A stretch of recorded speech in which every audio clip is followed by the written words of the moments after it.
من الشيطان الرجيم بسم الله الرحمن الرحيم وإذ قال ربك للملائكة إني جاعل في الأرض خليفة قالوا وتجعل فيها من يفسد فيها ويسفك الدماء ونحن نسبح بحمدك ونقدس لك قال إني أعلم ما لا تعلمون صدق اللہ العظیم۔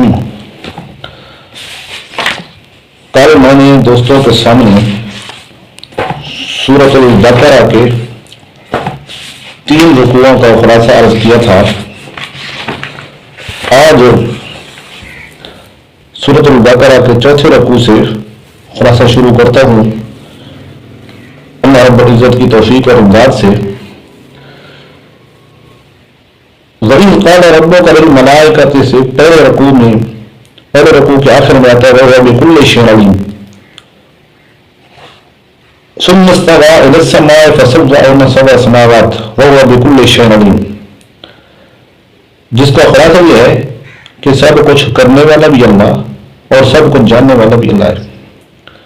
تو جب دونوں صفتیں اور دونوں کمال اللہ رب العزت کے ہیں تو پکار بھی اسی کی ہونی چاہیے، کیونکہ اللہ کریم کے علاوہ جس کی انسان پوجا کرے گا وہ یا تو نوری ہوگا یا ناری ہوگا یا خاکی ہوگا، اور تینوں میں معبود بننے کی صلاحیت نہیں ہے، کیونکہ تینوں یعنی نوری، ناری، خاکی یہ نہ تو سب کچھ کر سکتے ہیں نہ سب کچھ جاننے والے ہیں، کیونکہ نوریوں کا تو یہ حال ہے کہ نوریوں کا سردار حضرت جبریل علیہ السلام وہ خود اور نوری سارے وہ کہتے ہیں لا علم لنا، ہمیں کوئی علم نہیں ہے، تو وہ بھی کلی طور پر عالم الغیب نہیں ہے۔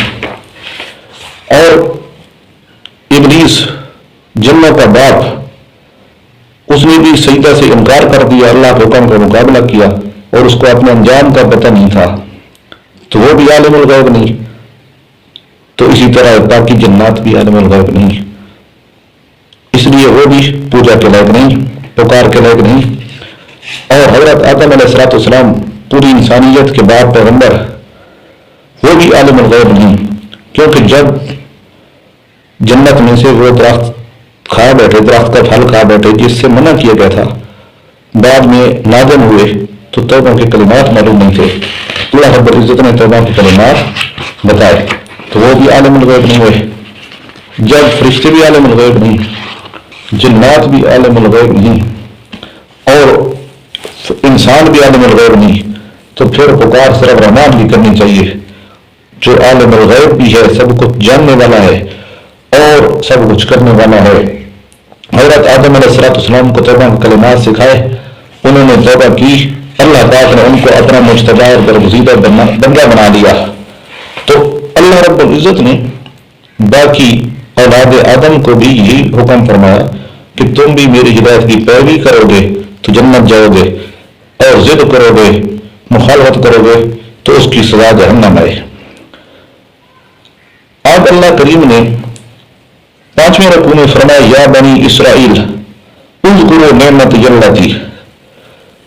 اس رکوع میں اللہ رب العزت بنی اسرائیل سے مخاطب ہے کہ تم تو اچھے خاصے پڑھے لکھے ہو، تم میرا احسان یاد کرو اور میرا عہد پورا کرو جو تورات میں تھا، اور قرآن بھی تورات والے عہد کی تصدیق کرتا ہے۔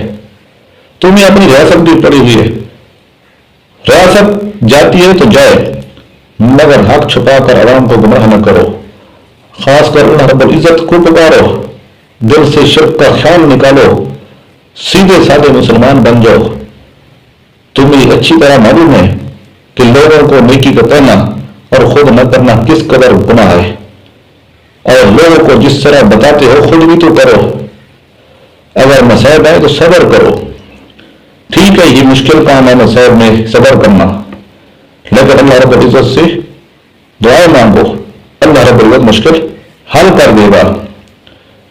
تو رکوع نمبر 4 میں اللہ پاک نے اجمالی طور پر بیان فرمایا تھا، رکوع نمبر 5 میں اجمالی طور پر ان احسانات کا ذکر کیا جو بنی اسرائیل پر ہوئے، پھر رکوع نمبر 6 میں تفصیل آئی ہے کہ میں نے تمہیں اس وقت فضیلت دی پورے جہان پر تو تم آخرت سے ڈرو.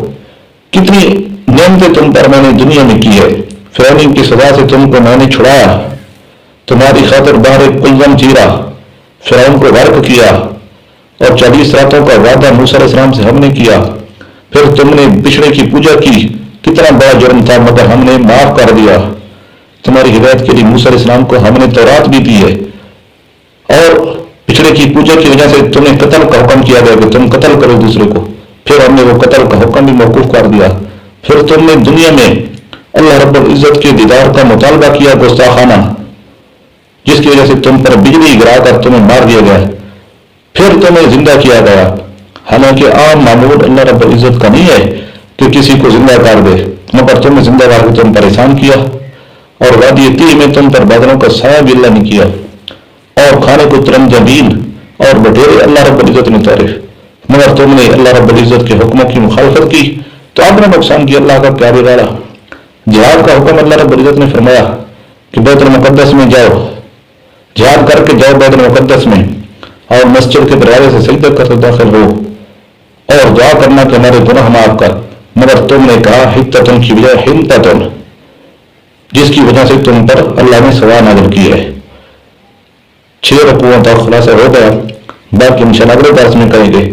اللہ رب العزت مکمل کرنے کی توفیق عطا فرمائے. ہماری منزل